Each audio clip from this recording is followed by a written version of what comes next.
누구나 똑같이 겪게 되는 일에서 자연의 의지를 배우자. 누구나 똑같이 겪게 되는 일에서 우리는 자연의 의지를 배울 수 있다. 예를 들어 다른 사람의 하인이 잔을 깼을 때 우리는 주저없이 일어날 수 있는 일이지 라고 말한다. 그러니 내 잔이 깨졌을 때도 다른 사람의 잔이 깨졌을 때와 똑같은 자세를 가져야 할 것이다. 보다 큰 일에 대해 생각해보자. 다른 사람의 자식이나 아내가 죽었을 때 사람이기에 어쩔 수 없다고 말하지 않는 사람이 없을 것이다. 그런데 자신의 자식이나 아내가 죽으면 왜 나에게 이런 고통이 주어지는가 하고 울부짖는다. 하지만 이런 경우에도 다른 사람이 똑같은 일을 당했다는 말을 들었을 때 어떤 마음이 들었는지를 기억해야 할 것이다. 슬피 우는 사람을 괴롭히는 건 이 사람의 감정이다.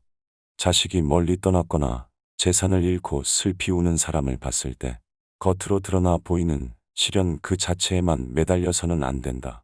이 사람을 괴롭히고 있는 것은 이 사람이 겪고 있는 시련 자체가 아닌 그 시련에 대한 이 사람의 감정이다 라는 것을 우선 먼저 떠올려라. 입으로는 위로의 말을 나누어 그 슬픔을 함께 나누고 경우에 따라서는 그들과 함께 한탄하되 마음 깊은 곳까지 한탄에 빠지는 일이 없도록 유의하라. 내가 사랑하는 것들의 본질을 늘 기억하자.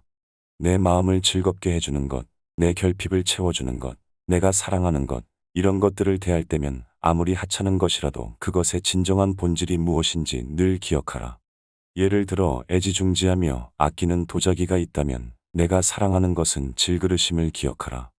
그렇다면 깨지는 본질을 가진 그 질그릇이 깨졌을 때 이를 담담히 받아들일 수 있다. 자식이나 아내에게 입맞춤을 할 때도 내가 입맞춤을 하는 상대는 사람이라는 것을 기억하라. 그러면 자식이나 아내가 언젠가 죽음을 맞는다 해도 이를 담담히 받아들일 수 있다.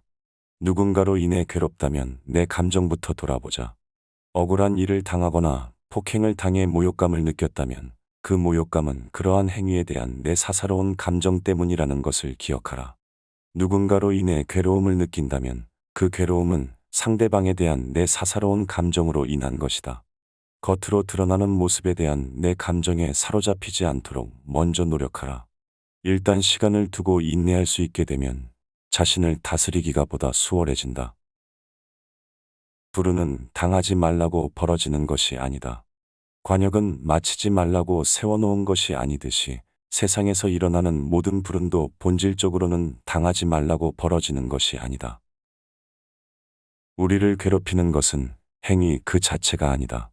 우리를 괴롭히는 것은 행위가 아니라 행위에 대한 사사로운 생각들이다. 예를 들어 죽음이라는 행위 그 자체는 두려운 것이 아니다. 만약 죽음 그 자체가 두려운 것이라면 소크라테스도 죽음 앞에서 두려워했을 것이다. 하지만 실제로 두려운 것은 죽음에 대한 생각이다. 그것이 우리를 두렵게 하는 것이다. 장애에 부딪히거나 괴로운 일을 당하거나 슬픈 일을 당하게 되면 그 탓을 다른 사람에게 돌리지 말고 나 자신, 더 정확히 말해 자신의 생각으로 돌려야 한다. 무지몽매한 사람은 제 마음을 제대로 다스리지 못하고 늘 남 탓만 한다. 하지만 깨우치기 시작한 사람은 자신을 탓한다. 깨우친 사람은 자신도 남도 탓하지 않는다. 내 권한 밖에 있는 것을 바라고 있다면 불행해진다. 사람의 마음속에는 두 가지 바람이 있다. 하나는 내가 원하는 것을 얻었으면 하는 바람이고 다른 하나는 내가 피하고 싶은 일을 당하지 않았으면 하는 바람이다. 원하는 것을 얻고자 하는 바람을 다스리지 못하면 불운하다고 느끼게 될 것이고 피하고자 했던 일을 당하게 되면 불행하다고 느끼게 될 것이다. 반면 누구라도 피할 수 없는 자연의 순리에 속하지 않으면서 내가 내 힘으로 어떻게 할 수 있는 것들만 피하고자 노력한다면 피하고 싶었던 일을 당했다고 해서 비통해야 할 일도 없을 것이다.